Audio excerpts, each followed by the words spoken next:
Mesdames, Messieurs, bonjour. Bonjour à tous. Bonjour et bienvenue à ma présentation, à notre vidéoconférence aujourd'hui. C'est une vidéoconférence qui sera centrée sur les droits de l'homme. D'habitude, nous faisons des vidéos qui sont centrées sur l'économie. Aujourd'hui, nous dérogerons un peu à notre tradition en faisant une série de vidéos qui est centrée sur les droits de l'homme. Donc, nous parlerons du courage féminin dans la transformation d'une société. En l'occurrence, nous rendrons hommage à notre sœur camerounaise Maximilien Ngombe. Maximilien Ngombe qui a été lauréat du prix du courage féminin décerné par le département d'État et attribué par la première dame des États-Unis, Madame Jill Biden. Donc, la cérémonie a eu lieu le 8 mars 2021. C'était une cérémonie virtuelle. Elle a eu lieu au département d'État, mais notre version a eu lieu à l'ambassade des États-Unis à Yaoundé, donc auquel a pris part notre sœur Maximilien Ngombe, accompagnée de la présidente du conseil d'administration du réseau des défenseurs des droits africains, Madame Alice Com, Maître Alice Com, qui est bien connue, mais également sa maman biologique. Donc, c'est une présentation que nous faisons pour rendre hommage à l'œuvre d'une femme, mais dans l'ensemble pour rendre aussi hommage aux femmes comme élément de transformation de notre société, de par leur courage. On en parle souvent très peu, parce que dans notre pays, par exemple, quand on rend hommage aux gens qui ont contribué à la transformation de notre société, on parle souvent des Wandje, on parle souvent des Moumié, on parle souvent des Abel Kinger, on parle souvent des... Certes, il y a eu le sacrifice suprême, mais on parle aussi peu, ou très peu, souvent, l'histoire oublie, de mentionner aussi les femmes qui se sont battues de par leur courage. Donc, le gouvernement américain, après un minutieux, ce qu'on appelle ici background check, ça veut dire que après avoir passé en revue 30 années de travail de Madame Maximilien Ngombe pour la défense des droits de l'homme, a décidé de l'honorer en lui accordant ce prix qui n'est pas donné à tout le monde vraiment. Il faut se lever de bonheur pour le gagner. Donc, Madame Maximilien Ngombe l'a fait. Et c'est tout à son honneur et c'est tout à notre honneur. Voilà, je vous prie de partager la vidéo avec moi ou de m'aider également à la partager dans tous les groupes où vous êtes membre. Ça nous permettrait d'aller vite dans cette présentation. Donc, comme je disais, j'ai choisi aujourd'hui de faire une présentation qui concerne deux figures, en fait, pour faire un parallèle. Deux figures. Donc, Madame Maximilien Ngombe, qui est une figure contemporaine. Contemporaine, ça veut dire qu'elle est de notre temps. Nous la connaissons aujourd'hui. Nous pouvons lui parler sur les réseaux sociaux, nous pouvons lui parler en allant à son bureau au Cameroun, nous pouvons lui parler quand elle est en déplacement à l'étranger, nous pouvons lui parler. Mais également une figure historique, à savoir Madame Harriet Tubman. Harriet Tubman, c'était une défenseur des droits de l'homme, parce que la lutte contre la traite négrière aux États-Unis fait partie. Donnez-moi un moment, s'il vous plaît.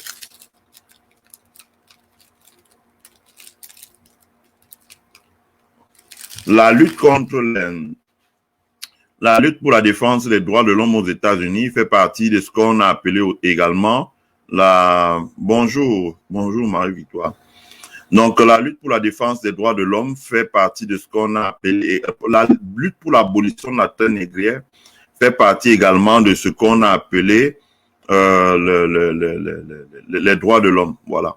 Donc, j'explique bien la thématique pour qu'on comprenne bien. C'est-à-dire que comment est-ce que deux femmes, une historique et une contemporaine, peuvent influencer, n'est-ce pas, la vie en société. D'abord, Harriet Tubman Je vais vous montrer, je vais partager mon écran, comme ça va être plus simple. Vous allez pouvoir voir, cher. Donc, je vais essayer celui-là. Que je... Voilà, je partage mon écran. Ça va être plus simple.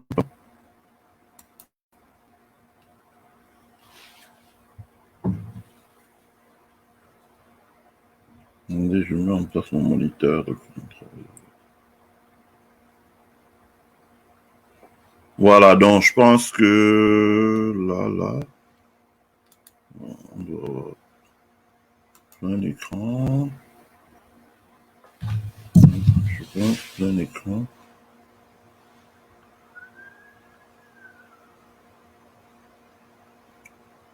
Voilà. Donc, je partage mon écran.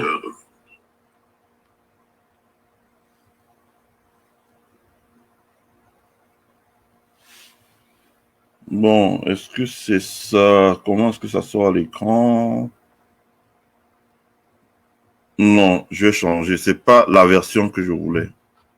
Donnez-moi un instant. Je vais essayer de trouver la formule que je veux.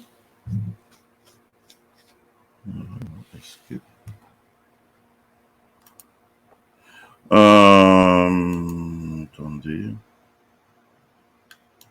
Je sais ici.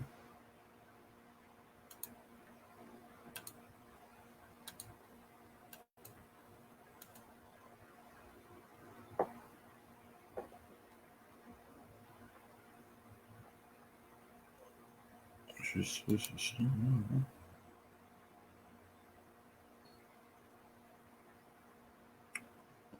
On va voir ce que ça donne à l'écran.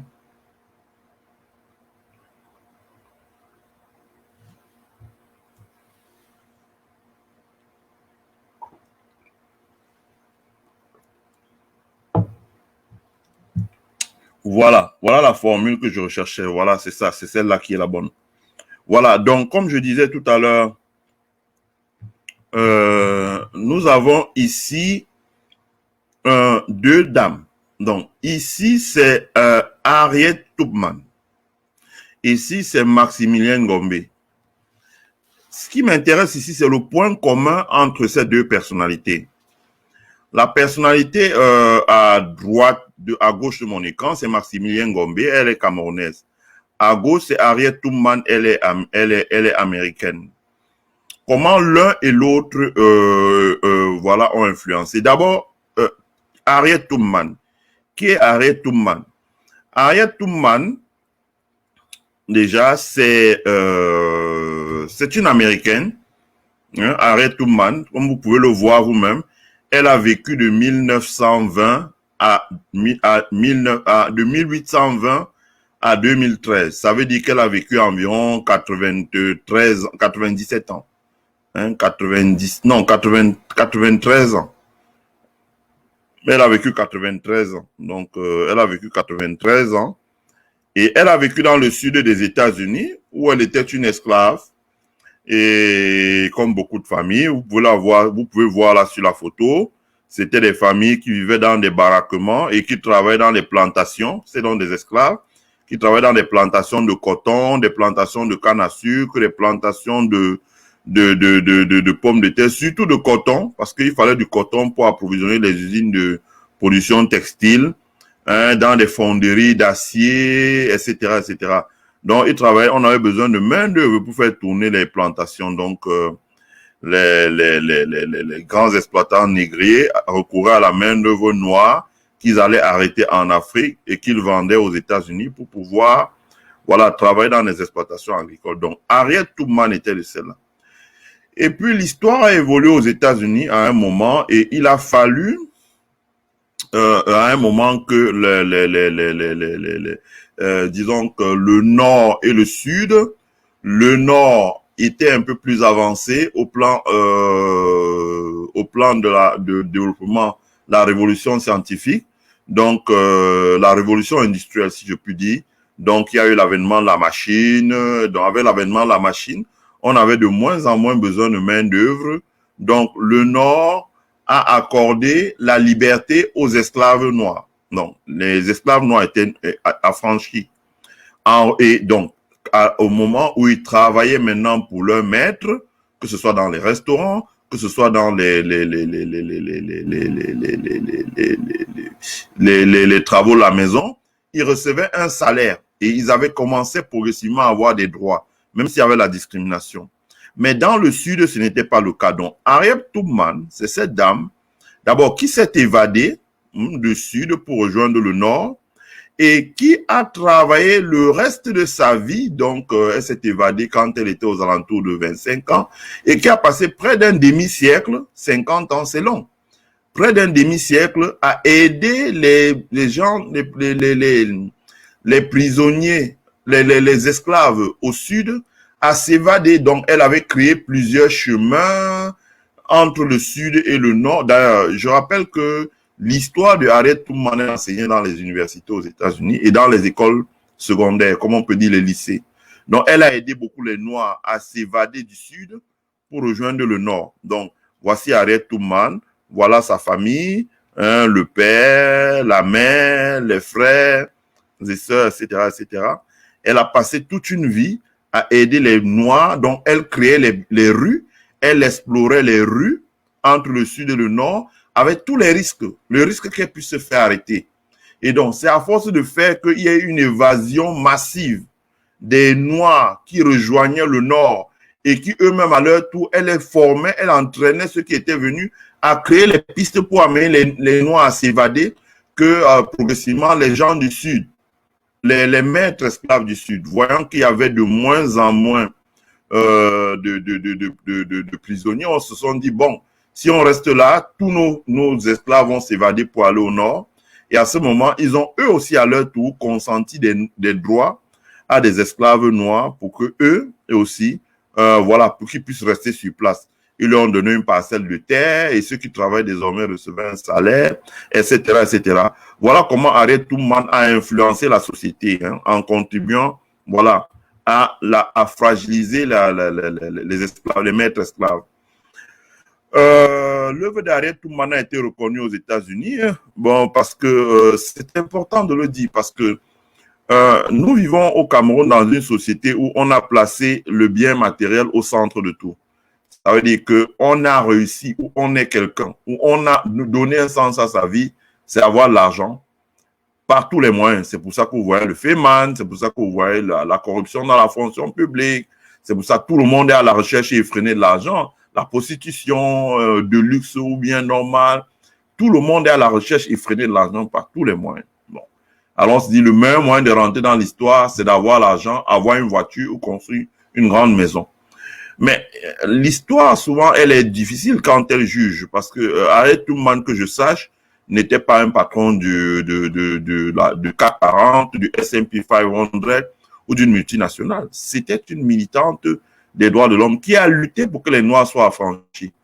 Et je rappelle que, comme dans notre contexte aujourd'hui, du temps de Harriet Tubman, il y avait 60% des esclaves qui étaient contre elle, parce qu'ils trouvaient que, voilà, elle, du fait qu'elle aidait les esclaves à s'évader, ça mettait une pression sur eux et ça faisait que, voilà, on les stigmatise. Donc, il y avait 60% des esclaves qui étaient contre eux, qui étaient prêts à la dénoncer. Mais elle n'a pas baissé les bras, elle a continué à travailler.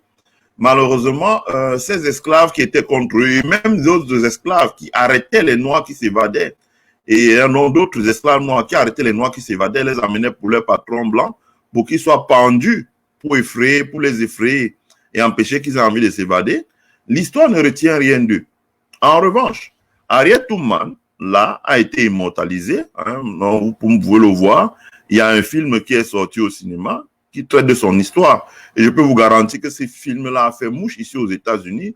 Les gens se sont précipités dans les salles. D'ailleurs, l'actrice principale que voici, Julia Roberts, là que vous connaissez tout ce qui a joué le film Pretty Woman, s'est battue très fort pour être la principale actrice d'Harriet Tubman, y compris même qu'il fallait qu'on noircisse son visage. Mais malheureusement ou heureusement, je n'en sais trop rien, c'est une actrice noire qui a été retenue. Donc, Également, Harriet Tubman a énormément de livres. On dit Born for Promised Land, ça veut dire que le monde dans la terre promise. Harriet Tubman a énormément de livres. Je sais pas, elle a près de 200 livres qui ont été écrits sur elle aux États-Unis, qu'elle n'a pas écrit, mais que des historiens noirs ou blancs, ou même des polémistes parfois, ont écrit pour immortaliser l'ensemble de son œuvre. C'est parce qu'elle a contribué à influencer, et sur tous les plans, parce que en fragilisant le Sud, elle a permis d'abord au Sud de perdre la guerre face au Nord. Deuxièmement, elle a permis que rapidement les Noirs cessent de travailler sans revenu, commencent à travailler avec un revenu dans le Nord. Elle a permis au Nord de prendre l'ascendance, à ajouter à la révolution industrielle, ce qui a permis au Sud aussi de s'ancrer dans la révolution industrielle pour éviter de poursuivre avec l'esclavage. Donc, et son œuvre, je vais dire, il y a près de 200 livres. Vous pouvez lire l'ensemble de son œuvre. Elle a influencé la société. Donc, aujourd'hui, l'œuvre de Harriet Tubman est reconnue. Les musées aux États-Unis, par exemple dans le Maryland, dans l'Illinois ici, en Californie, dans le sud des États-Unis, dans tous les musées des États-Unis, elle a une statue, Harriet Tubman. Je ne sais pas si les gens qui aidaient les négriers à arrêter les esclaves qui s'étaient évadés et les pendre.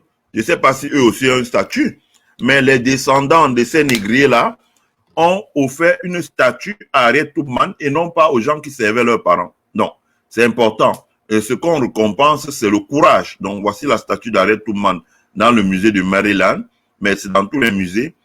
Et également, il y a une loi qui va être votée prochainement qui va permettre que le visage de Harriet Tubman figure sur des billets de 20 francs, des billets de dollars de 20 francs. Donc, vous comprenez, ça va, comme on dit, immortaliser Harriet Tubman. Ça veut dire que dans le quotidien, dans la mémoire, dans le subconscient des Américains, Harriet Tubman subsistera et existera éternellement. Donc, ça, c'était important. Je rappelle que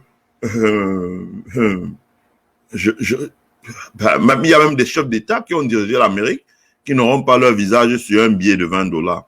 Pourtant, cette dame aura son visage sur un billet de 20 dollars. Donc, c'est important.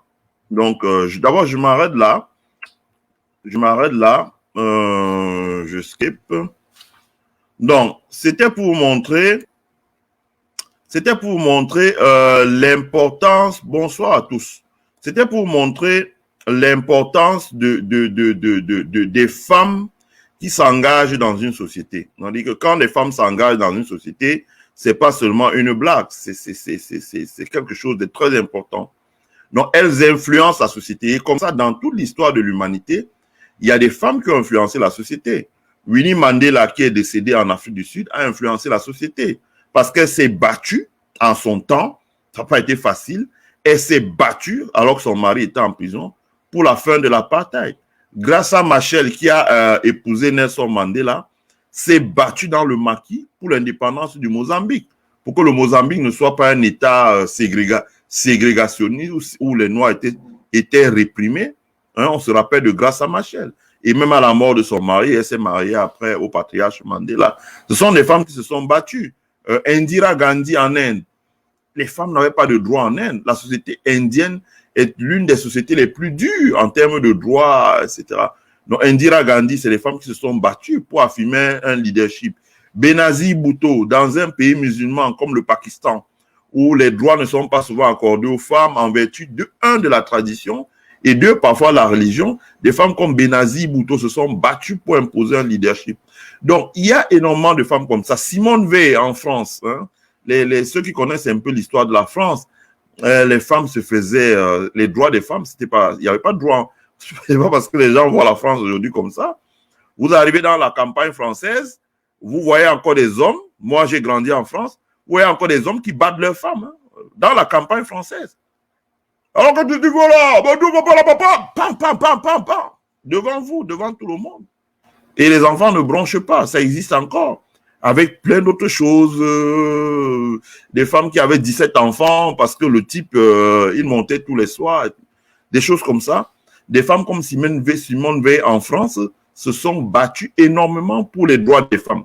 Ils ont pris des coups jusqu'à leur mort. Donc, dans l'histoire de l'humanité, hein, beaucoup de femmes se sont battues, d'autres se sont battues avec leurs plumes, comme Simone de Beauvoir, plein de femmes.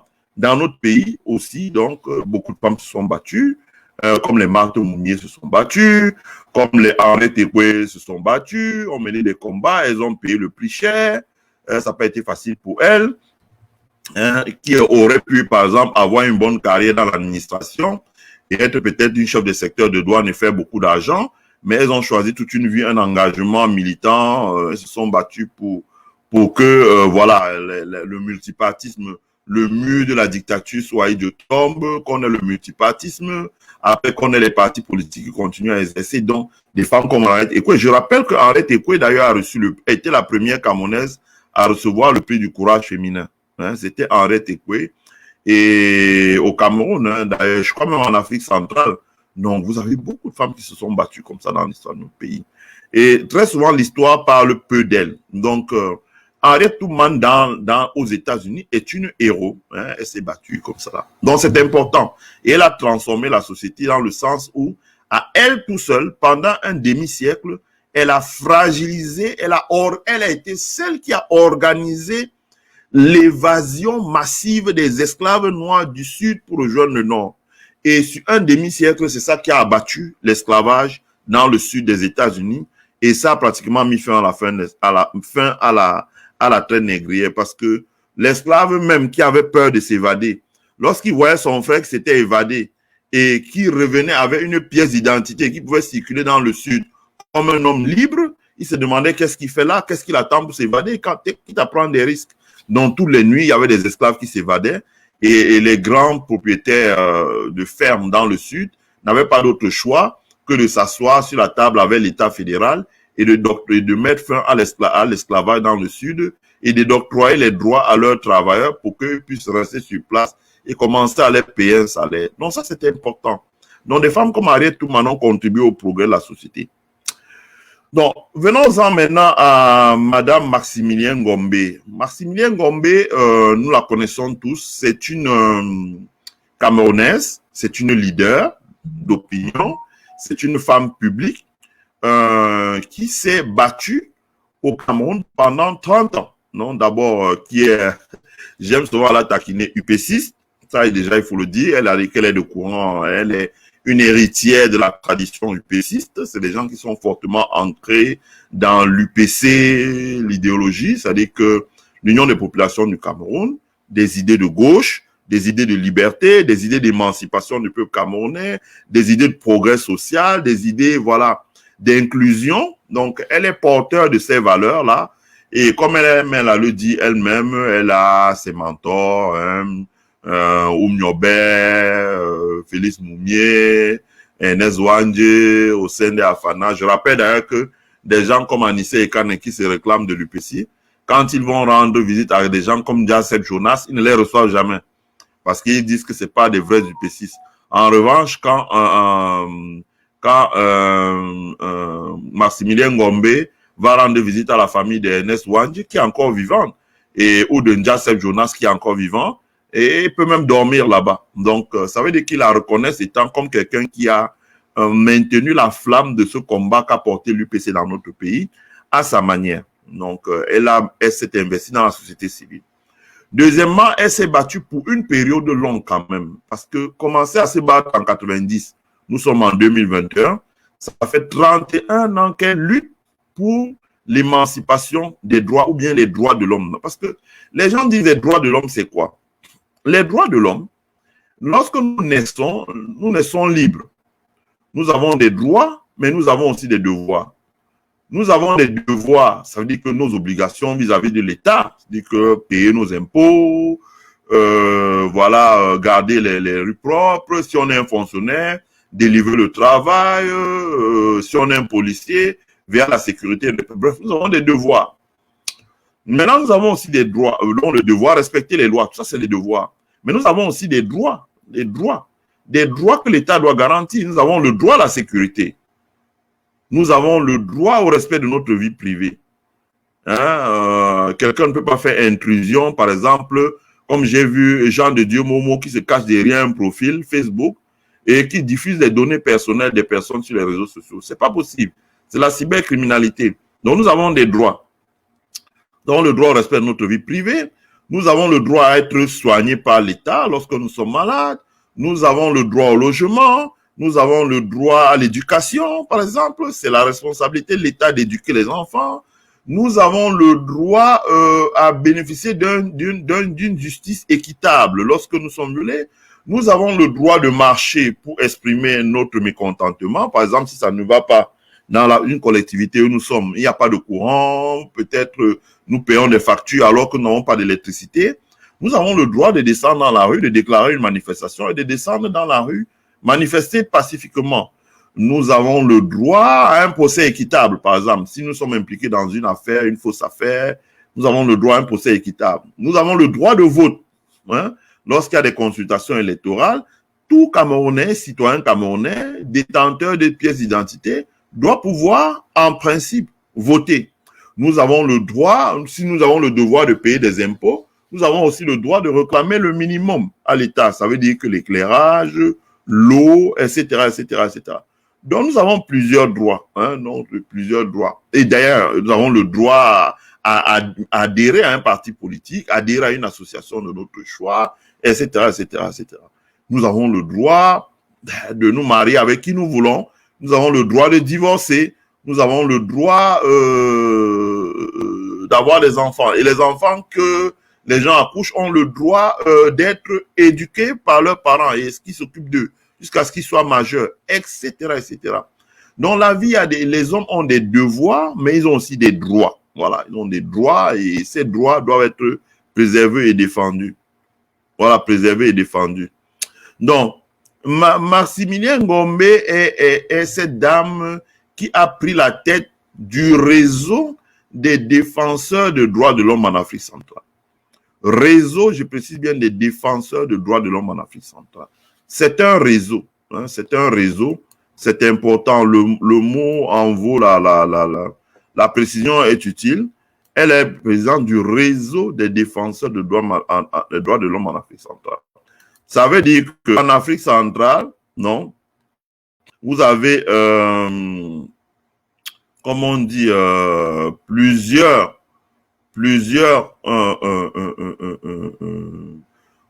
en Afrique centrale, vous avez plusieurs associations de défense des droits de l'homme, des activistes, des associations de défense des droits de l'homme. Et ces associations de défense des droits de l'homme, là, c'est des associations qui, que vous voyez présents sur le terrain lorsqu'il y a des consultations électorales, par exemple, que les gens sont empêchés de voter, qu'on ne veut pas leur délivrer leur carte d'électeur pour qu'ils puissent exercer le droit qui est le leur, parce que le gouvernement sait que s'il y a des votes massifs, ils vont perdre les élections. Par exemple, lorsque certains Camerounais sont exclus de la nationalité, alors que d'autres ont la double nationalité, d'autres ne les ont pas. Par exemple, la dernière fois, vous avez vu, j'ai fait un post sur mon mur pour parler d'un jeune homme qui s'appelle Shapiro, qui est un transgenre, comme on dit ici aux États-Unis, en fait, qui se retrouve en prison parce qu'il est transgenre, simplement parce que le juge ou l'officier de police judiciaire, bon, elle a été libérée, je crois, je l'ai vu dans une vidéo là, elle venait d'ailleurs au siège du REDA, mais le juge qui instruisait l'affaire et l'officier de police judiciaire n'ont pas une idée de ce que c'est que les transgenres. Et moi, personnellement, j'ai appelé beaucoup de personnes qui sont des magistrats hein, au niveau. Je leur ai expliqué que vous faites une erreur. Vous faites une erreur et ce serait vraiment dommage de priver quelqu'un de liberté. Lorsque on dit, par exemple, qu'il faut interdire les biberons en plastique contenant du bisphénol, mais ça fait rire les gens. Les gens ne savent pas ce que c'est. Lorsqu'on dit qu'il faut interdire les plastiques contenant le bisphénol, par exemple des plastiques, des plats en plastique, des gobelets en plastique, les gens ne savent pas ce que ça veut dire. Lorsqu'on dit faites attention à la tomate avariée que les gens importent d'Asie et vendent sur nos marchés très moins cher, on dit 4 à 100 au marché, alors que ce que Focou fabrique localement est 1 à 100. Alors tout le monde se jette sur le 4 à 100. Mais la conséquence de tout ça, c'est que ces produits-là et beaucoup d'autres contiennent ce qu'on appelle des perturbateurs endocriniens. Et ces perturbateurs endocriniens, quand vous les consommez, les enfants que vous aurez à l'avenir ou les petits-enfants qui vont naître seront confrontés à un problème, à des troubles endocriniens. Ça veut dire que ça peut être une fille qui est née, mais tous les hormones qu'elle sécrète sont les hormones masculins. Résultat des courses, elle a un corps féminin, mais elle se sent masculin. Et inversement, elle peut avoir un corps masculin et elle se sent féminin. Donc, c'est des perturbations endocriniennes. Et la conséquence de ça, c'est que quand l'enfant grandit et n'a pas subi de soins, à un moment, quand il atteint 20 ans, il ne maîtrise plus son corps. Il n'a plus la maîtrise de son corps. Et donc, par exemple, dans les États-Unis ici, parfois ils atteignent 30 ans, ils sont obligés de changer de sexe. Donc. Et là-dedans, cette personne doit avoir soit des droits doivent lui être reconnus, ça veut dire que droit à des soins de santé, droit à des soins palliatifs, droit à une assistance psychologique. Bon, dans des pays comme les États-Unis, les droits ont été poussés jusqu'à ce qu'on leur donne les droits de changer de sexe. Je ne le souhaite pas dans notre pays, mais au moins qu'on leur accorde des droits à la santé. Par exemple, dans notre pays, il faudrait qu'on se batte un jour pour que l'acte de naissance et la carte d'identité soient totalement gratuits. C'est un droit. Le droit pour l'État à vous aider à avoir l'identité. C'est avec ça qu'on peut lutter contre la sous-scolarisation dans la partie septentrionale de notre pays. Donc, il y a énormément de choses en termes de droits de l'homme. C'est tellement vaste, les droits de l'homme. Hein. Ça va du vote, de l'éducation, de l'électricité, des soins de santé. Dans notre pays, c'est un scandale. On a privatisé l'électricité. On ne devrait pas. Même dans l'Amérique libérale, l'électricité n'est pas privatisée. Je veux dire que quand vous regardez le montage de toutes les sociétés qui distribuent l'électricité aux États-Unis, c'est des sociétés publiques. Simplement, l'État fait une ouverture de capital pour permettre aux privés d'apporter un savoir-faire, une technologie autre. Mais ça reste des sociétés. Parce que l'électricité est un droit. Internet est un droit. La loi aux États-Unis dit que c'est à l'État de donner Internet à tout le monde. On dit basic needs. Voilà. Donc, il y a énormément de choses comme ça. Donc, dans une société, les droits de l'homme, les droits humains ne s'émancipent que parce que les gens se sont battus. Si les Noirs ne s'étaient pas battus, Nelson Mandela, Walter Sisulu, Thabo Mbeki, Winnie Mandela, tout ce que nous avons connu en Afrique du Sud, s'ils ne s'étaient pas battus, les Noirs n'auraient pas le droit de vote. Vous n'auriez pas un président noir en Afrique du Sud.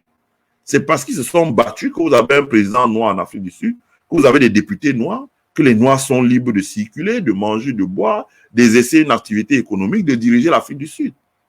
Si les gens ne s'étaient pas battus.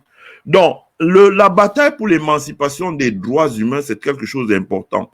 Et Madame Maximilienne Ngombe, en ce moment, une fois que j'ai dit ça, vous comprenez bien que elle a un rôle clé, elle a un rôle capital dans la construction d'un Cameroun où il fait un meilleur vivre. Parce qu'elle a la tête d'un réseau, je rappelle bien qu'elle n'est pas la tête d'une association, mais d'un réseau d'associations. Et chaque association défend les droits de l'homme dans, par exemple, les droits de l'homme, la problématique des droits de l'homme au Cameroun, elle n'est pas uniforme. Quand vous êtes dans la ville de Douala et la ville de Yaoundé, aujourd'hui, les droits, c'est les droits des enfants de la rue. Quels sont les droits des enfants de la rue? Quels sont les droits des enfants de la rue? On ne sait pas quels sont les droits des enfants de la rue. C'est difficile, les enfants de la rue. De quoi ils vivent, comment ils vivent, de quoi ils mangent, etc. Est-ce qu'ils sont abusés? Est-ce qu'ils ont un droit à l'éducation, etc., etc. Donc, en zone urbaine, c'est peut-être ça la préoccupation. En zone rurale, c'est les femmes battues, par exemple. En zone urbaine aussi, c'est les femmes battues, par exemple. En zone rurale, ça peut être les femmes qui sont mariées et qui n'ont même pas d'acte de naissance, de mariage. Et les enfants n'ont pas d'acte de naissance. On voit ça dans certaines zones du Grand Ouest, si je puis dire. Ah bon, de moins en moins quand même.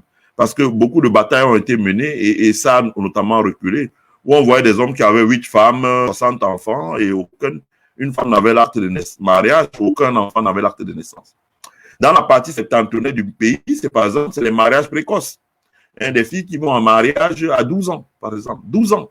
C'est-à-dire qu'elles n'ont même pas encore les seins sur la poitrine, elles vont déjà en mariage. Et à 13 ans, à 12 ans, le type, il a déjà des rapports sexuels avec elle. Et s'il vous plaît, le mari, il a 50 ans. Donc, par exemple, ce sont des droits qu'il faut leur reconnaître. Il y a énormément de choses. Hein? Le droit, par exemple, en ce moment, dans la zone du sud et du grand sud du Cameroun, les personnes sont dépossédées de leurs terres. Alors, quels sont les droits qu'ils ont sur leur terre aujourd'hui? Il faudrait peut-être qu'on regarde ça de près. Donc, ils sont dépossédés de leur terre. Ils restent dans leur village comme ça un matin, on vient leur dire, écoutez, vous n'êtes pas dans votre village, la terre appartient à l'État, l'État a vendu, vous devez déguerpir. Alors, s'il ne veut pas déguerpir, on leur envoie le billet. Hein? J'ai posté des photos sur mon mur. Je pense que beaucoup de gens ont vu ces photos-là. Donc, il y a énormément de choses. Hein? Voilà, comme dit Eugène Gondi, la catastrophe qu'il y a eu au Texas. Hein? C'est-à-dire que les gens, ils exploitent l'énergie pendant 50 ans. Le jour où il y a une catastrophe, ils disent, voilà, nous, ça ne nous regarde pas, c'est à l'État, etc. C'est à l'État qui doit encore venir sortir l'argent public pour réparer les dégâts. Eux, ils disent, non, on ne peut pas réparer les dégâts, etc. Les assurances, non, non, non, non. Non. Donc, ils se font du profit sur dans l'espace public. Voilà. Donc, ça, c'est important. Non, Madame Maximilienne Ngombe, voilà, comme je disais, elle a pris la tête du réseau des défenseurs des droits de l'homme. Elle s'est battue pour l'émancipation des... Donc, elle a reçu le prix. Je vais encore partager mon écran pour vous montrer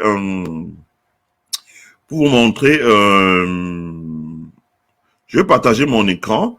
Donc, je vais vous montrer comment ça s'est passé, la cérémonie de remise des prix.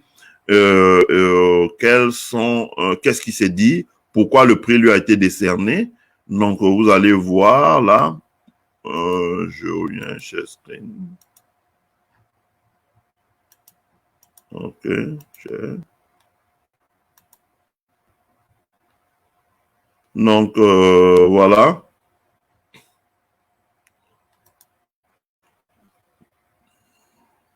Donc, voilà.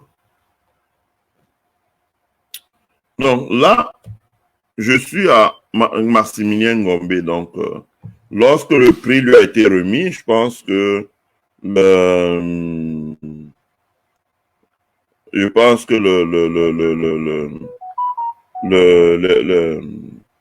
le département d'État, sur le site du département d'État, la note là que vous voyez a été publiée. Et cette note-là disait, donc je pense que, donnez-moi une minute un peu.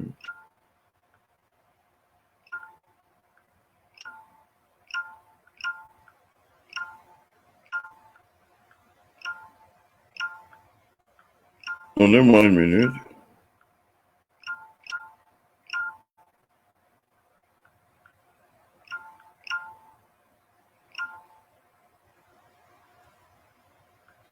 Voilà, on dit bien, Maximilien Ngombe a fait preuve d'un leadership, d'un courage et d'une persévérance extraordinaire face à l'adversité, avec, dans son action en faveur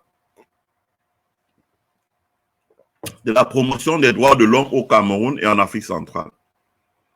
Elle a porté les préoccupations des acteurs de la société civile, sacrifiant souvent sa sécurité personnelle dans la lutte pour une solution pacifique à la crise anglophone au Cameroun. Vraiment, il est encore très tôt. Je m'arrête un peu là, je suis à ce niveau-là. Il est encore très tôt en ce moment pour parler du rôle de Maximilien Ngombe pour que les armes se taisent dans la crise anglophone et qu'il y ait moins de violence et que les gens commencent à se parler. Mais je pense qu'à un moment, on a beaucoup d'archives. À un moment, on écrira tout un livre sur elle. Donc, elle a beaucoup fait. Et si quand les Américains écrivent ça, ce n'est pas au hasard. Il dit bien, elle a porté les préoccupations des acteurs de la société civile, sacrifiant souvent sa sécurité personnelle dans la lutte pour une solution pacifique à la crise anglophone au Cameroun. Elle a appelé à la fin des violations des droits humains perpétrées par les séparatistes et les forces de sécurité dans les régions du nord-ouest et du sud-ouest et par les forces de sécurité dans l'extrême nord. Donc, nous connaissons tous l'affaire de la vidéo où on exécute des pauvres femmes et on nous disait que c'est au Mali. Maximilien a également exprimé son opposition aux contraintes accrues imposées à la société civile, aux journalistes et à l'opposition politique par le gouvernement du Cameroun. Rappelez-vous de la résolution de Karen Bass, voilà. Il y a beaucoup de choses que je ne veux pas dire là, je ne vais pas entrer dans les détails. Mais ceux qui connaissent bien les dossiers savent tout ce qu'elle a fait. D'ailleurs, c'est pas un hasard si Atangandi s'était attaqué à elle directement, de manière frontale. Son engagement en faveur des droits humains a été inébranlable malgré les intimidations, les menaces et les agressions dont elle a fait l'objet. Voilà, ça c'est ce que le département d'État a publié et qui a été lu par le secrétaire d'État Anthony Blinken avant qu'on lui décerne son prix. La cérémonie de remise de prix cette année a été une cérémonie virtuelle. Logiquement, c'est une cérémonie qui se tient chaque année à la Maison-Blanche sous l'égide de la première dame et du secrétaire d'État. Simplement, cette année, comme nous sommes dans une pleine crise sanitaire, qui est la crise du Covid-19, la cérémonie n'a pu avoir lieu de façon réelle. C'est une cérémonie qui a eu lieu de façon virtuelle. Mais Maximilien Ngombe faisait partie d'un panel. Peut-être là, je pense que vous pouvez voir, elle était devant un laptop. Et voici, ça, c'est une caméra, là, exceptionnelle. C'est une caméra. Et ici, là, je pense qu'elle a pu s'entretenir avec la première dame, mais ça, c'était hors de ce que les journalistes ont vu. Elle s'est entretenue avec la première dame, Jill Biden. Elle s'est entretenue également avec le secrétaire d'État, Anthony Blinken. Donc, ils avaient une sorte de panel où ils ont pu échanger. Donc, voilà la caméra qui la filmait. Et voilà le laptop où elle pouvait voir comme une sorte de moniteur de contrôle. Et bon, elle pouvait aussi voir également ça ici, là. Donc, ça avait lieu à l'ambassade des États-Unis. Donc, ça s'est passé comme ça.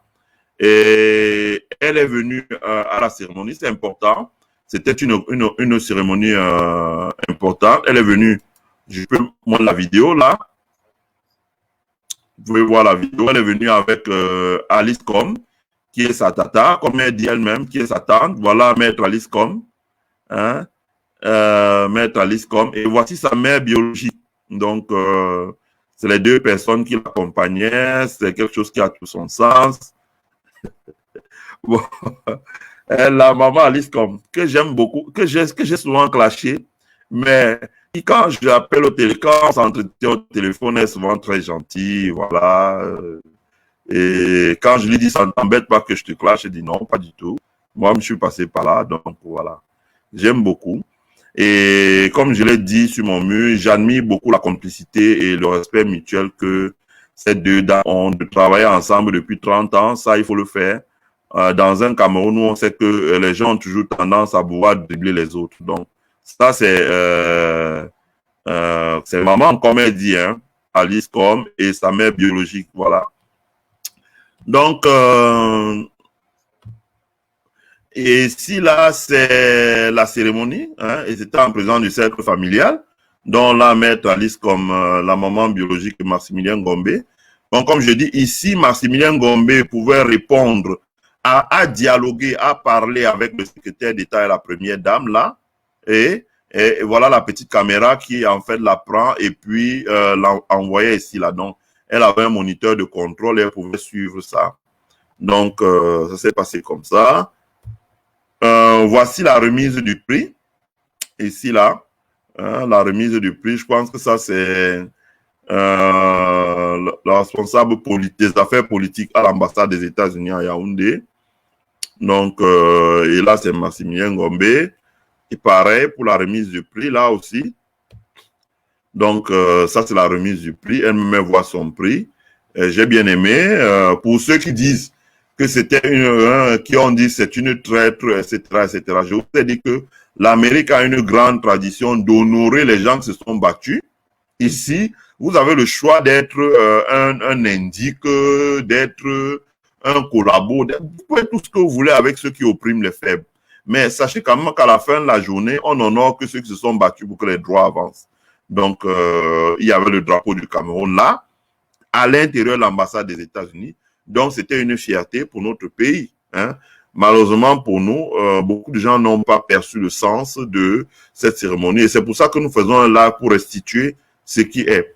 Moi, personnellement, j'ai beaucoup apprécié que Maximilien Ngombe porte le ndop. Ici, là, sur sa tenue, là, on peut voir, comme elle dit elle-même, elle est princesse Maasai. Vous connaissez comment les Maasai s'habillent. Donc, elle a un attachement à la culture Maasai. Elle est souvent allée au Kenya, là. Ça, c'est les bijoux Maasai. Et elle a porté une tenue avec le ndop. Donc, elle célèbre, comme on peut dire chez nous, la multiculturalité.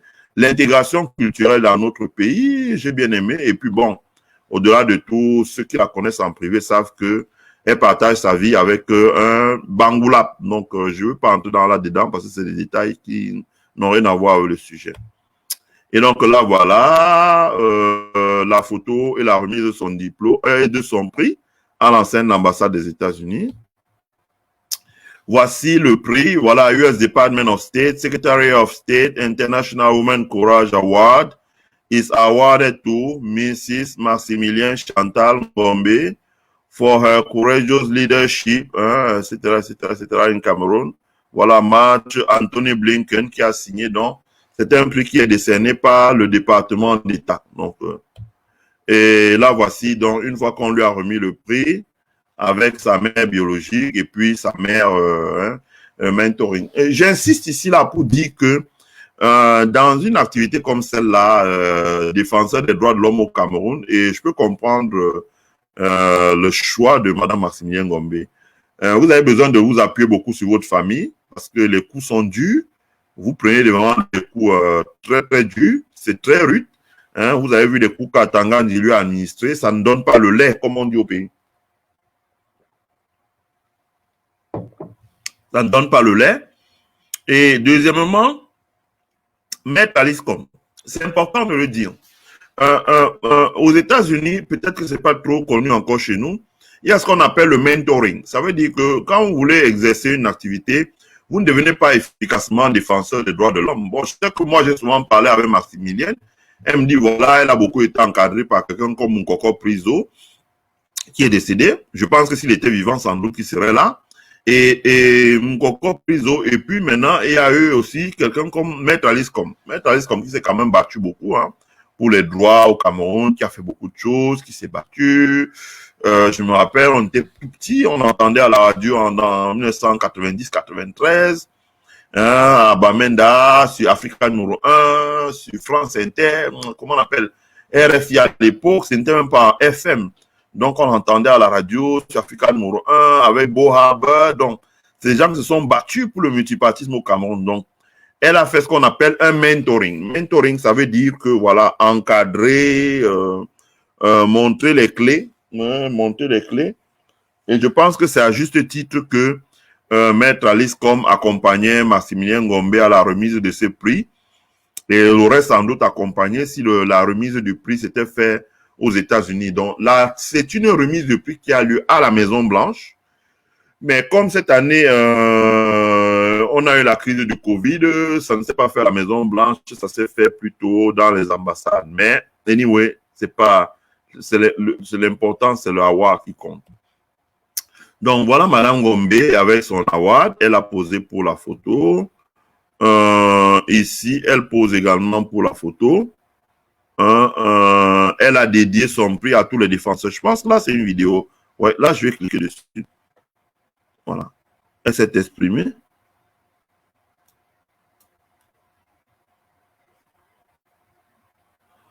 Ah, on n'entend pas très bien parce que la vidéo est un peu basse.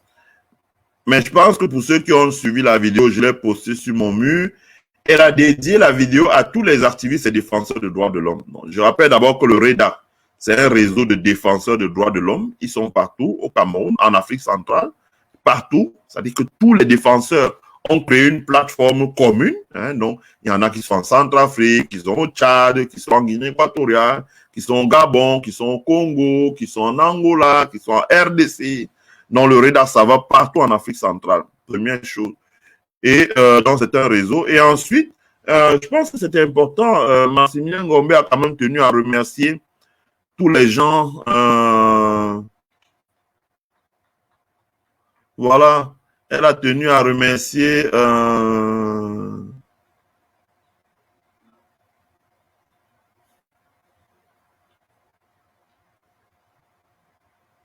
voilà. Elle était très émue quand même. Hein.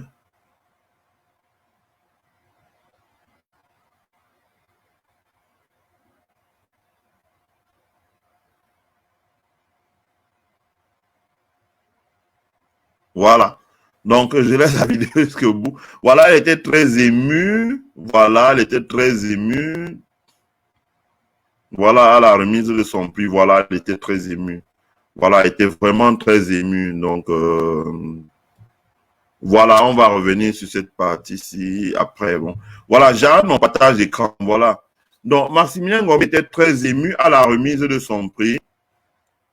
Elle était très émue à la remise de son prix, donc elle a dédié son prix à tous les défenseurs des droits humains qui sont au Cameroun, tous les défenseurs des droits humains qui sont au Cameroun. Elle a aussi remis ça à des cyberactivistes, parce qu'elle a elle-même reconnu que la bataille pour l'émancipation des droits au Cameroun a vu arriver dans l'arène désormais de nouveaux acteurs, d'ailleurs, qui sont des acteurs où l'État du Cameroun ne sait pas encore trop comment manœuvrer pour les contenir. C'est des cyberactivistes. Non, c'est des activistes qui s'expriment sur les réseaux sociaux, c'est les Isama, c'est les Bobi Tanab, c'est les femmes indignées Tanab, c'est la basse, c'est le corps, c'est tout ce qui, bref, tout ce qu'il peut avoir sur la toile, le CDD, il y a une pléiade, hein, voilà, de personnes qui crient, expriment leur truc sur la hein. Ça peut être des posts qu'ils font tous les jours sur Facebook, ça peut être des directs Facebook, ça peut être des vidéos, ça peut, bref, il y a un ensemble d'activités d'ensemble de personnes qui aujourd'hui ont secoué le landerneau politique et la société civile au Cameroun et l'ont réveillé pour pouvoir revendiquer les droits, voilà, les droits qui sont les droits des Camerounais. Donc, c'est important. Donc, c'est important. Maintenant, le rapprochement entre Maximilien Ngombe et le rapprochement entre Maximilien Ngombe et comment vous l'appelez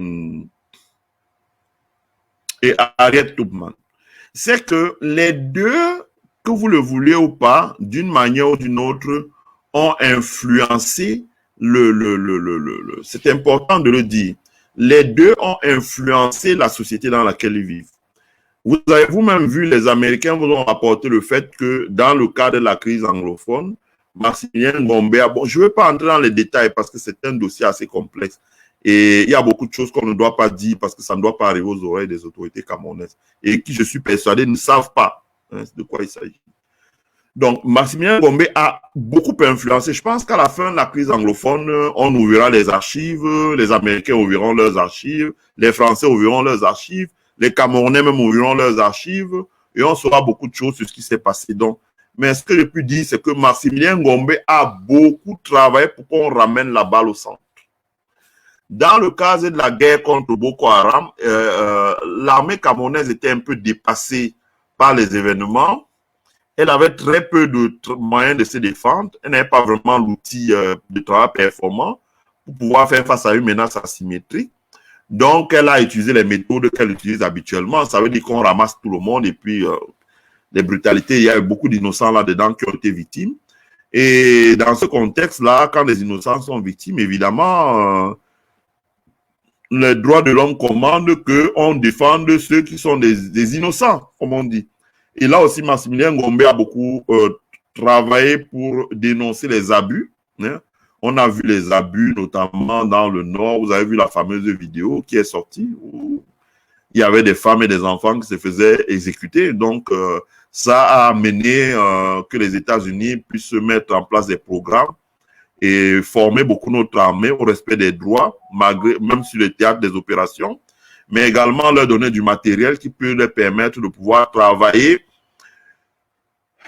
Par exemple, bon, du matériel qui leur permet de pouvoir travailler en préservant les droits des populations civiles. Je vais dire ça comme ça.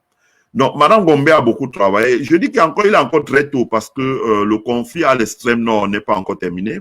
Le conflit en zone anglophone se poursuit aussi. Donc, ce serait prématuré de pouvoir faire des déclarations. Mais ceux qui connaissent bien les dossiers savent que vraiment, s'il n'y avait pas une dame, on n'avait pas eu une femme comme Maximilien Ngombe.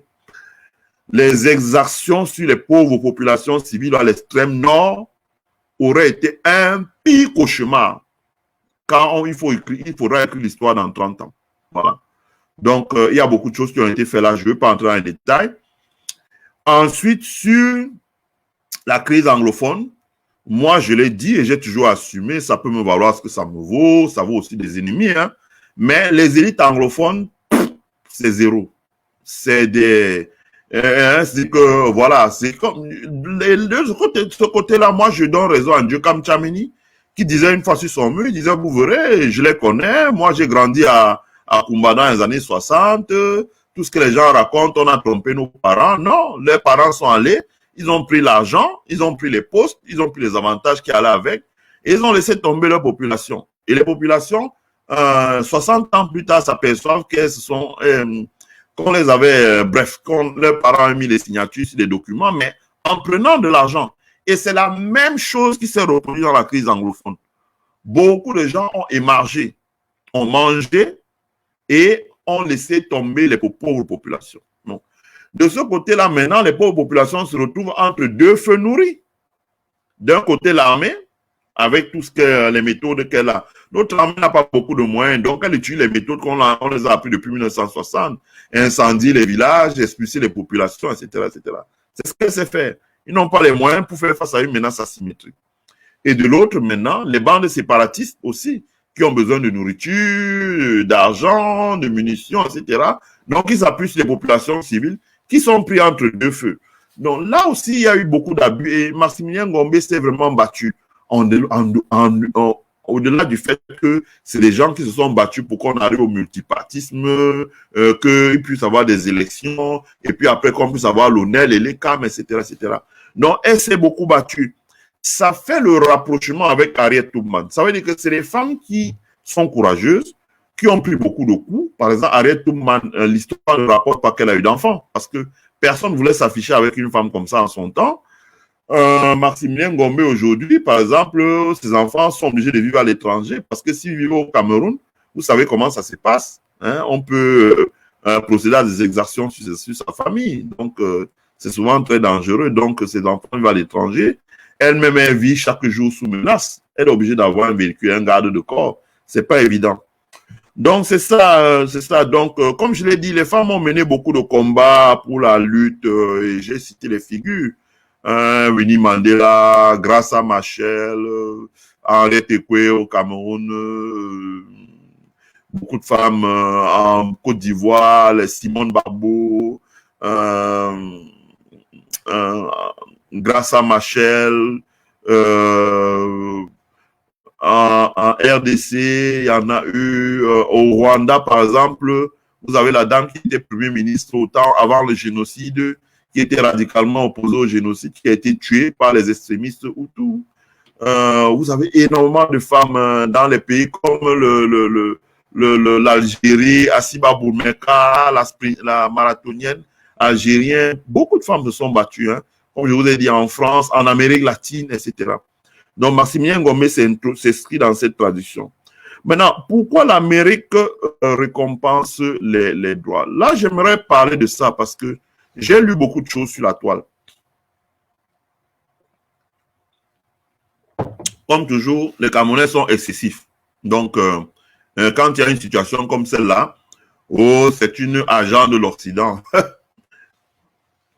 Maximilien Ngombe ne peut pas être un agent de l'Occident. L'agent de l'Occident, c'est les gens qui vendent votre pétrole gratuit à l'Occident. C'est les gens qui vendent vos terres gratuites à l'Occident. C'est des gens qui donnent des licences bancaires aux Occidentaux pour faire la banque et exclure les Camerounais. C'est les gens qui vendent vos forêts aux Occidentaux, là. Hein? C'est les gens qui nous importent des cercles ésotériques occidentaux et imposent ça au Cameroun que si tu n'es pas dedans, tu ne peux rien avoir. Tu ne peux pas ouvrir un grand magasin. Tu ne peux pas acheter un terrain en centre-ville pour construire un immeuble. Tu ne peux pas. Voilà, les gens sont des agents de l'Occident. Madame Ngombe ne peut pas être une agent de l'Occident. Elle ne peut pas être une agent de l'Amérique. Je ne sais pas qu'est-ce qu'elle va... Elle s'appuie sur une brèche qui lui est ouverte pour se battre pour qu'il y ait plus de droits et de liberté dans notre pays. Mais je ne sais pas sur quoi l'Amérique... L'Amérique n'a pas besoin de Madame Ngombe si elle veut dégager quelqu'un comme Paul Biya. Ou bien si elle veut le pousser, le contraindre à faire quelque chose. Elle n'y va pas à la force. Si elle éternue fort là, il va même pas bouger. Donc, ce n'est pas ça le problème.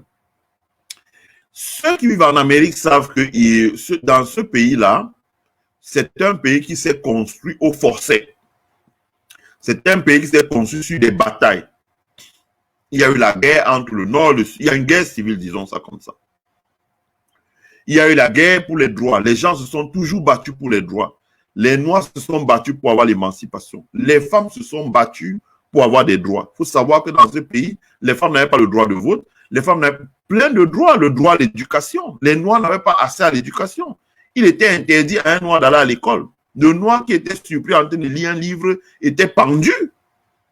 Donc, les gens se sont battus toute leur vie ici. Et pour qu'aujourd'hui, c'est d'ailleurs pour ça qu'aux États-Unis, vous avez un problème entre les Noirs et les Noirs qui viennent d'Afrique et les Noirs qui sont ici. Parce qu'eux, ils savent le prix qu'ils ont payé pour avoir la liberté. Et ils sont souvent en colère avec ceux qui viennent d'Afrique parce qu'ils disent qu'ils estiment qu'ils ne mesurent pas toujours les sacrifices qu'eux, ils ont payés pour qu'ils aient la liberté qu'on a là dehors. La liberté pour quelqu'un de travailler, d'être un patron, d'ouvrir son entreprise, de manger et boire dans un restaurant, de circuler. Il y a des gens qui sont morts pour qu'on ait ces droits ici en Amérique. Donc, c'est un pays qui reconnaît des grandes figures, voilà, les docteurs Dubois, les Martin Luther King, des figures pour l'émancipation des droits des femmes. Les femmes ici en Amérique étaient traitées de manière vraiment dure. Hein, le viol, les meurtres, la prostitution, beaucoup de mauvaises choses. Je dis souvent que l'Amérique, c'est le pays où il y a tout ce qui est bon, mais c'est aussi le pays où il y a tout ce qui est mauvais, au même niveau. Donc, les gens se sont battus. Les gens se sont battus. Par exemple, moi, j'ai déjà été dans beaucoup de réunions du Parti démocrate et j'ai souvent rencontré des activistes. Et ça m'intéresse toujours d'aller discuter avec les activistes. Beaucoup plus parce que avec eux, ils parlent et puis ils vous expliquent beaucoup de choses. Alors que, bon, souvent les politiciens, bon, ils se méfient toujours de ce qu'ils ont à dire. Et quand vous discutez avec les activistes, vous rencontrez des activistes, quelqu'un, par exemple, qui vous dit, voilà, moi, je me bats pour la dépénalisation du cannabis, ben, ça peut pas vous plaire, mais asseyez-vous avec lui et discutez un instant. Et il commence à sortir sa littérature et commence à vous montrer les choses. Au bout d'1 heure, vous êtes dégoûté, quoi. Vous voyez qu'il y a beaucoup d'abus derrière, en fait. Je ne vais pas entrer dans les détails là. Vous rencontrez quelqu'un qui vous dit, oui, bon, voilà, il se bat pour les droits des animaux. Alors, ça vous fait rire au début. Mais après, vous comprenez qu'il y a des grands lobbies, des compagnies multinationales de l'alimentation du bétail et des gens qui veulent faire beaucoup de gains dans la viande, par exemple, qui gavent les animaux avec des produits. Et quand vous mangez, par exemple, si vous mangez l'équivalent de 5 poulets, c'est comme si vous avez absorbé une boîte de pénicilline. Parce que vous avez tellement d'antibiotiques chimiques dans cette viande-là qui rentrent dans votre corps et qui, à terme, vous rendent malade, vous donne certaines maladies, peut même vous donner un cancer. Et ils vous montrent des études qui ont été menées propres, ils vous montrent bien classées. Et quand vous lisez, vous comprenez pourquoi les gens se battent. Ça peut être les fast-food. Quand ils vous montrent, ils vous disent, voilà, vous savez, les frites, etc. Par exemple, la cigarette. Hein, les gens, ici aux États-Unis, c'est là où les gens se sont battus, la cigarette. On mettait du goudron dans la cigarette, c'est ça qui donnait des cancers aux gens. Aujourd'hui, quand il y a le Covid, là, beaucoup de gens qui meurent, c'est des gens qui fumaient il y a 30 ans. Ils n'ont plus les poumons qui sont bien parce que les poumons étaient affaiblis par les substances qu'on mettait dans la cigarette pour que la nicotine rende les gens accros à fumer. Donc, c'est un pays où les gens se sont battus. Aujourd'hui, les gens se battent pour le respect de la vie privée avec les réseaux sociaux. Les gens, moi, j'ai rencontré des gens ici, des activistes qui disent, voilà, ils se sont battus pour le VIH. Parce que quand le VIH est arrivé, l'Église disait, non, écoutez, il ne faut pas de politique publique. Hein, des antirétroviraux, des traitements. Il faut laisser ça. Tout le monde doit être fidèle. Ça ne veut rien dire. Entre-temps, non, massivement, il y a eu des contaminations qui ont décimé les populations dans les communautés noires, latinos, etc. Et vous avez des gens qui se sont levés. Il fallait être courageux pour d'abord prononcer le mot VIH-Sida en 80. Quand vous rencontrez des gens ici, ils vous disent, imaginez en 80, il y a 40 ans, il fallait se lever pour prononcer ce mot. Et deuxièmement, il fallait se lever pour dire, voilà, il faut qu'on commence à mettre en place une stratégie sanitaire pour mettre en place les traitements. Donc, C'est-à-dire que c'est un pays où les gens, ce que j'admire en Amérique, les gens sont courageux. Ils se mettent debout pour pouvoir défendre leurs droits. Voilà, défendre leurs droits. Les droits, par exemple, dans l'Amérique, les grands fermiers, par exemple, veulent s'accaparer des ressources en eau au détriment des petites communes, par exemple. Il faut se battre. Il faut que les habitants des petites communes sortent. Il faut qu'ils aillent à Washington au Sénat. C'est d'ailleurs pour ça qu'aux États-Unis, comment est fait la loi? La loi est faite par le fait que vous, citoyens, ou groupe de citoyens, vous écrivez à votre sénateur, vous lui dites il y a tel problème, vous le faites descendre sur le terrain, ou votre congressman, il regarde, il voit le problème, comment on dit, acknowledge. Hein? Quand il voit que le problème existe, c'est lui qui écrit une résolution, il fait co-sponsoriser par ses amis et il introduit pour qu'on commence à débattre, pour qu'on commence à faire une loi. On entend les gens, on met le processus jusqu'à déboucher sur une loi. Parce qu'on autorise les gens à se battre. C'est ça qui est à la base du progrès social. Par exemple, aux États-Unis, vous avez eu la crise du Covid.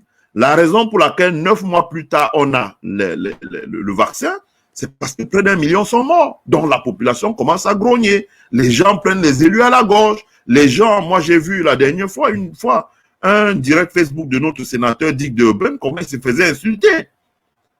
Parce qu'il n'arrivait pas à avoir un relief package de 45 milliards de dollars pour pouvoir, voilà, soutenir les hôpitaux et les personnels de santé dans l'État. Donc, il y a beaucoup de batailles au quotidien, les gens se battent. Les salariés se battent. Par exemple, les salariés se sont battus. Les étudiants se battent pour que on annule la dette étudiante. Les gens se battent tous les jours. Donc, c'est la même manière aussi qu'aux États-Unis, par exemple, quand Mandela était en prison, ce sont les activistes d'extrême gauche, les étudiants, les politiques qui se sont battus pour que Mandela puisse être libéré. C'est un pays, il y a beaucoup de batailles. Donc, quand l'Amérique, par exemple, a fait la guerre en Irak, avec le dégât que ça a fait ici, beaucoup de gens qui sont morts, des gens qui sont rentrés sans un pied, sans une main, sans un œil. Les gens ont dit non, plus de la guerre. Les gens sont sortis, ont commencé à développer la recherche pour mettre en place les énergies renouvelables. Aujourd'hui, le pétrole est à $40. Et les gens ont commencé à mettre en place la voiture électrique pour éliminer le pétrole dans la voiture. Parce qu'ils veulent que, voilà, dans les années qui viennent, que le pétrole ne soit plus quelque chose d'utile, que ce soit quelque chose de marginal. Donc, c'est un pays où les gens ont l'habitude, la culture de se battre. Et notre sœur Massimilien Ngombe a été récompensée simplement parce que c'est un pays où on reconnaît l'importance de ceux qui se battent pour le progrès social. Et elle se bat pour le progrès social. Et ça, c'est important. Hein, il faut le dire, elle se bat pour le progrès social. Voilà, c'est pour ça que la mairie récompense les gens qui se battent pour les droits de l'homme et rien d'autre. Voilà. Donc, je vous ai parlé de la biographie et la carrière de Massimilien Ngombe. Je vous ai dit pourquoi le prix la récompense. Le prix récompense 30 années d'engagement dans la défense des droits de l'homme dans notre pays, la défense des libertés, etc. Bon. Maintenant, je vais vous montrer, pour terminer, d'abord, je précise que pour ceux qui le peuvent, je ne sais pas si c'est la semaine prochaine, mais je pense qu'on aura la date, on sera fixé. D'abord, il faudrait que sur Média 2 Africa, je pense que j'en ai déjà parlé avec Honoré, au Fouamoukom, et il va falloir que ce soit validé par le technicien Jules Lati et le responsable d'information Jean-Marie Watonsi. Et quand ils vont valider ça, nous allons faire un grand plateau où Madame Massimilien Ngombe sera invitée. Je pense qu'il y aura plusieurs reportages sur elle, plusieurs reportages sur les gens qui ont travaillé avec elle, plusieurs reportages des noms de gens qui ont beaucoup l'ont soutenu, comme Alex Gustave Azébazé, qui ont porté ses combats, des gens comme Benjamin Zébazé, qui l'ont soutenu, des gens comme Alice Com, beaucoup de personnes avec qui elle a travaillé, ils ont travaillé ensemble dans la société civile pour porter ses droits, ses combats, voilà. Donc, il y aura un grand plateau sur Madame Ngombe qui va durer 2h30 à 2h30. Il y aura beaucoup de reportages sur elle. Ça va se passer sur Média 2 Africa. Donc, il faut quelques jours pour que les tournages qui sont en cours au Cameroun soient terminés. Il faut les monter aux États-Unis et puis il faudra programmer le plateau. Mais aussitôt qu'on aura la date du plateau, je vous ferai part pour que vous soyez prêts et que vous regardez ça. Ce sera très intéressant. Ça, c'est la première chose. Deuxième chose, les projets de Madame Maximilien Ngombe. Non, je partage encore mon écran là.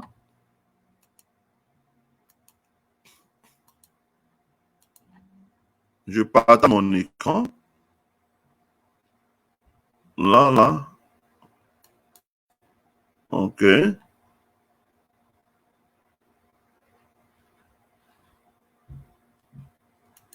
Voilà. Je partage mon écran là.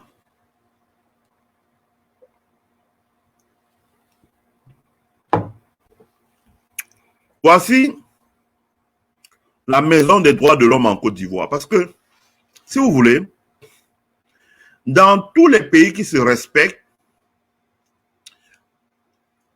en Côte d'Ivoire, par exemple, c'est le président ivoirien Alassane Ouattara qui a donné les moyens, dans le cadre du budget de l'État, il a donné une dotation au réseau des défenseurs des droits de l'homme en Afrique de l'Ouest pour construire la Maison des droits de l'homme en Côte d'Ivoire. Donc, c'est un grand building, comme vous voyez vous-même là, un building imposant. Et à l'intérieur de ce building, vous avez des bibliothèques, vous avez des salles où il y a des ordinateurs, donc comme on peut dire chez nous un cyber, mais avec des ordinateurs flambant neufs, près d'une centaine d'ordinateurs, dans des desks, hein, c'est même pas comme dans le cyber, mais c'est dans des desks. Avec ces ordinateurs-là, les gens peuvent travailler, venir faire de la recherche. Vous avez venir travailler, venir faire de la recherche. Vous avez des salles de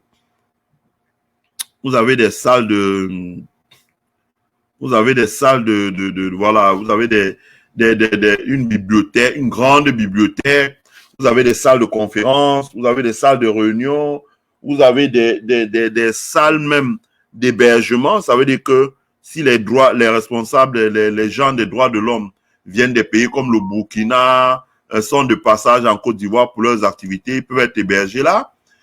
Si par exemple un activiste des droits de l'homme a été arrêté, molesté, séquestré, battu, par exemple dans l'ouest de la Côte d'Ivoire ou bien dans l'est, et que sa maison a été saccagée pour une raison ou une autre, il peut fuir et venir se réfugier ici là et bénéficier de l'assistance du HCR et se refaire pendant des mois, etc., en attendant que le conflit soit réglé pour qu'il retourne là où il est.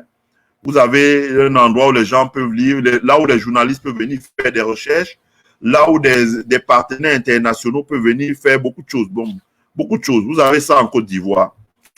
Dans la Côte d'Ivoire, comme ça. Ensuite, vous avez la Maison des droits de l'homme et du citoyen, le Tizi Ouzou, aussi en Algérie. Non. Vous comprenez qu'un pays comme l'Algérie, également, l'Algérie a une grande maison des droits de l'homme. Ceux qui connaissent bien Tizi Ouzou en Algérie, c'est comme on peut dire le Nozo au Cameroun. Tizi Ouzou, c'est un endroit où il y a eu des bastions, où il y a eu la grosse contestation des indépendantistes kabyles. Et donc, il y a eu beaucoup d'abus. Et l'une des raisons pour laquelle on est venu à bout à des abus, c'est la construction d'une maison de droits de l'homme. Donc, une maison de droits de l'homme et du citoyen. Donc, voilà. Donc, j'escape ça. Donc, comme vous pouvez voir, c'est pour dire que, voilà, je reviens à mon écran. C'est pour dire que c'est impeccable le travail que Madame Ngombe a battu. Mais je pense que pour que ce travail soit complet, je pense qu'il faudrait, et elle en a émis d'ailleurs le vœu, hein, elle en a émis le vœu, de construire une maison des droits de l'homme. C'est important. De construire une maison des droits de l'homme. C'est vrai que pour les Camerounais, là, ça ne dit rien parce que chez nous, c'est la bière, le sexe, l'apparence, la voiture, l'immeuble. Maintenant, au Cameroun, on parle de l'immeuble. Hein? Vous avez vu Momo, la raison pour laquelle il a laissé prostituer au gouvernement, il a dit qu'il n'a pas encore construit l'immeuble. Donc, il veut aussi construire sa part d'immeuble. Donc, au Cameroun, maintenant, tout le monde se bat pour construire l'immeuble. Bon, voilà. L'immeuble. Mais sauf qu'à la fin de la journée, personne ne retiendra les gens qui ont construit l'immeuble. Vous pouvez voir. Sopo-Priso a construit combien d'immeubles au Cameroun? Je n'ai rien contre Sopo-Priso. Mais regardez Oumniobé, on parlera toujours d'Oumniobé. Pourtant, on a tendance à oublier déjà Sopo-Priso. Pourtant, qui a été une grande figure économique. et même politique de notre pays. Donc, c'est important. La maison des droits de l'homme, c'est important parce qu'il faut une maison pour que les gens, les défenseurs des droits de l'homme soient vraiment des gens qui soient protégés, qui soient bien formés, qui se recyclent et qui puissent faire du network. Et ils ont besoin d'un centre où ils peuvent avoir toutes ces ressources sur place pour travailler. Donc, Madame Gombe a lancé une initiative dans ce sens. Nous attendons qu'elle, comme on dit aux États-Unis, qu'elle vienne avec un plan, hein, qu'elle vienne avec un plan. Et sur la base de son plan, vous pouvez compter sur moi pour faire des communications fréquentes pour que nous voyons comment nous nous insérons dans ce plan-là pour aider à ce que la maison des droits de l'homme sorte de terre, hein, que ce soit inauguré. Il n'y a pas de raison parce que vous allez voir en Côte d'Ivoire, c'est parce que vous avez la maison des droits de l'homme qu'on commence les réseaux des droits de l'homme en Afrique de l'Ouest, travaillent avec les parlementaires ivoiriens et d'autres pays d'Afrique de l'Ouest pour qu'on commence à donner des droits aux enfants de la rue. On commence à donner des droits à l'accès aux soins à les femmes qui se prostituent, par exemple, parce que les conditions de vie sont dures, le droit au logement, le droit à la protection des terres à l'intérieur, parce qu'il y a des grandes multinationales qui viennent s'accaparer des terres.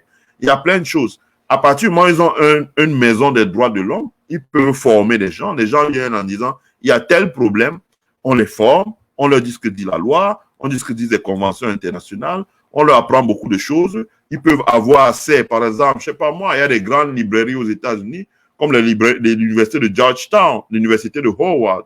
Ils ont des grandes librairies digitales aujourd'hui. Ils peuvent dire, voilà, nous connectons tout ce que nous avons sur les droits de l'homme aux États-Unis. Les gens peuvent suivre ça de manière virtuelle à partir de la Maison des droits de l'homme, mais également, ils peuvent avoir accès à notre base de données pour faire des recherches, lire les livres en mode digital, télécharger même pour pouvoir travailler, écrire des mémoires, etc., etc., etc. Donc, il y a beaucoup de choses qui peuvent être faites. Et moi, j'invite tous ceux qui le peuvent à pouvoir soutenir le projet de Mme Gombe. Mais comme je dis, pour l'instant, elle n'a pas encore présenté le plan. Mais quand elle va présenter le plan, nous ferons des présentations comme celle-ci pour la soutenir et pour l'inviter à aller davantage plus loin. Voilà. Donc, ça, c'est important. Donc, voilà la fin de ma présentation. Je vais prendre quelques réactions et puis on va sortir. Voilà. Bonjour Marie-Victoire. Bonjour Hilaire Barézy Franco. Bonjour Tessie Soleil. Bonjour Manvenapte. Bonjour Eugène Gondi. Voilà, Marie-Victoire dit qu'on doit apprendre de Maximilien Gombe. Ça, c'est vrai. Nous devons sensibiliser les Camerounais sur leurs droits. Ça, c'est vrai. Et je pense qu'elle a beaucoup aussi apporté. Hein. Je prends un exemple. Quelle est la sensibilité des avocats camerounais pour les droits de l'homme? J'en sais rien encore. Donc, j'en sais pas trop. Donc, par exemple, elle a un grand rôle à jouer de ce côté-là. Donc, nous devons sensibiliser les Camerounais sur leurs droits. Oui, le droit de manifester, c'est vrai. Le droit de manifester, même de manifester pacifiquement, parce que manifester ne veut pas toujours dire descendre dans la rue de manière très bruyante. Aux États-Unis, par exemple, on manifeste au Japon, par exemple, on manifeste dans une entreprise simplement en mettant un brassard, pour pouvoir dire que voilà, on est en grève. Donc, c'était important. Florian Colignon dit, il faut qu'ils pensent à faire leur carte d'identité à la jeunesse camerounaise. C'est un droit, oui, mais il faudrait que ce soit une loi. Il faudrait, par exemple, que dans notre pays, il y ait une loi qui oblige l'État à offrir gratuitement un passeport, une carte d'identité et un acte de naissance, un certificat un acte de naissance d'abord, une carte d'identité et un passeport. Ça doit être une loi. Et ça doit être gratuit, 100% gratuit. Comment est-ce que l'État peut faire de l'argent en donnant des cartes d'identité aux gens? Comment est-ce que l'État peut faire de l'argent en donnant des actes de naissance aux gens? Comment l'État peut faire de l'argent en donnant des passeports aux gens? Ou bien on augmente les timbres sur les passeports. Tout ça, c'est des documents qui doivent être gratuits. Ça doit être des droits. C'est pour ça que vous voyez, moi, je ne donne jamais mes deux poignets ligotés à un politicien. Jamais. Quel qu'il soit, quel que soit ce que leurs followers vont raconter, je ne donne jamais des poignets. Et moi, j'encourage les jeunes Camerounais à être des activistes parce que vous savez, en fait, vous entrez dans la politique, vous avez les mains liées, c'est terminé, là. On vous met le scotch sur la bouche, vous ne pouvez plus rien dire. Dans notre pays, il y a encore énormément de batailles à mener et nous mènerons toutes ces batailles-là. Au Cameroun, l'acte doit être une loi qui doit donner des droits. Ça veut dire que quand un enfant naît, c'est au sous-préfet de se battre pour que cet enfant ait un acte de naissance. Il doit avoir même des cellules dans les sous-préfectures où les gens viennent dire l'enfant n'a pas d'acte de naissance. On se bat pour lui donner un acte de naissance. Et quand il est majeur, on se bat pour lui donner une carte d'identité, on lui donne un passeport. Ici aux États-Unis, c'est un droit. C'est un droit. Vous naissez où, l'acte de naissance va vous trouver. Et quand vous êtes majeur, la carte d'identité vous trouve. Et un jour, ça doit être un droit de l'État de donner un permis de conduire aux gens. Hein, donc ça, c'est important. Voilà, Marie-Victoire dit les transgenres ont des problèmes hormonaux. Exact. C'est-à-dire que les droits de l'homme, c'est beaucoup. Hein. Les transgenres, c'est des gens qui ont des problèmes hormonaux. Ce n'est pas un problème de... Parce que quand j'ai vu n'importe quoi que les gens ont écrit sur la toile. Ah, c'est une ceci, c'est une cela, c'est une PD. Non. Les transgenres, c'est des gens qui ont des problèmes de troubles hormonaux. Donc, ils ont besoin de subir des soins. Ça peut être des soins à l'hôpital, bref, ont besoin de subir des soins. J'ai partagé un ouvrage sur mon mur, Transgender Identity. Donc, vous pouvez le lire. Je peux pas le résumer, même en 4 heures de temps, je peux pas. C'est un gros ouvrage qui fait près de 500 pages, donc il y a tout à l'intérieur. Je l'ai déjà lu, donc je vous recommande sa lecture. Ouais, la catastrophe du Texas, en effet, et Eugène Gondi parle de la catastrophe du Texas, oui, c'est une catastrophe vraiment où l'État a démissionné, hein.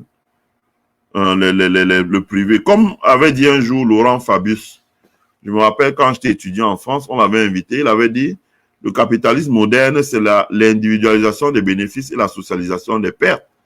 Ça veut dire que quand il y a des bénéfices parce qu'ils distribuent le courant, comme même est né au Cameroun, ils distribuent le courant là, si demain une foudre frappe et grille 80% des postes de transformation, mais ils vont dire, voilà, nous, on peut rien faire, ils vont partir. Ils vont pas dire, voilà, on va s'endetter pour réparer ça, jamais. Donc, voilà, l'histoire retiendra le nom de Maximilien Ngombe en réalité, en fait, c'est vrai, Eugène Gondi. Eugène Gondi, je me bats toujours avec les Africains qui insultent les Américains. Ouais, c'est vrai, hein. Aux États-Unis, il y a cette incompréhension. Les Africains arrivent souvent, critiquent les Noirs, mais ils ne savent pas ce qu'ils ont vécu, pourquoi on en arrive là. Vraiment, ils ne savent pas. Il n'y aurait jamais eu de droit pour les autres immigrants sans les Noirs. Ça, c'est très vrai. Adjani Egbedi, hey, Elise, thank you so much for putting this social media platform into good use. That's educational to your fellow compatriots. Maximilien Ngombe is a proper patriot who has sacrificed so much for human rights across the continent and in Cameroon, irrespective of the threat to her life, including rape by a member of the regime. She needs to know and celebrate for her brave and essential terrific work. Of course, Ajani Opu Egbe. Of course, my brother, I agree with you. I don't know if you are a woman or a man. I agree with you. I totally agree with you. Maximilien Ngombe has done a lot by training, first by providing a lot of trainings for many human rights activists or defenders in our country and in Central Africa. She travels a lot to train, first to provide training because she has received a lot of training. The second thing is that she has advocated laws of abuse of human rights in our country. I have listened to her interviews in Radio France International, in France 24, France 24, BBC Africa, BBC International. She has been giving interview. She has been the voice of many international human rights organizations in Cameroon, like Amnesty International, International Human Rights Watch. She has defended a lot of like journalists who have been arrested and jailed without any content. The last one was Michelle Biemtong. I agree she cannot do everything, but she has done a lot for that. She also she has done a lot during the Anglophone crisis, and that's very important. That's very important during the Anglophone crisis. I know very well everything because me too. I've worked a lot with our Congress here in the U.S. on the Senate, a lot of Congress and men and women, a lot of senators, and if you can see, she have done a lot to feed those people, to feed the international organization, to feed to highlight some important and critical points to the some people, so that they can bring the Cameroonian government and the separatists to the table of dialogue. And today, although it's at the European Union, although it's at the French Parliament, although it's at the German Parliament, although it's at the Britain Parliament, although it's the Canadian Parliament, although it's the United States House or House or Senate, I would say the Congress, today everybody knows what's going on in Cameroon. Everybody is pushing and working hard so that we can solve the Anglophone crisis through a political agreement or consensus. People Massimilien Ngombe have done a lot, and she did that on the behalf of all the threats she has faced, or the threats she has faced. And that's why we are saying that she needs to be supported in building what we will call the House of Human Rights in Cameroon. Also, one thing that my friend Ajani, I wanted to point, which is very important, is that we hope after because here in the US, President Biden spoke yesterday, and he said that there will be 2 million shots of COVID-19 administered every day, and he believes that by the beginning of July, almost everybody in the US will receive a shot. So the reopening of the economy will be effective by the beginning of June. That means that in September 2021, there will be the reopening with the authorization of massive public events. And if the public events become if the massive events become public, like speaking in university auditorium, like speaking in the library auditorium, like speaking in private community auditorium, I hope Massimilien Ngombe will be able to travel to the US to speak in different communities about the leadership, women leadership in Africa. That's very important.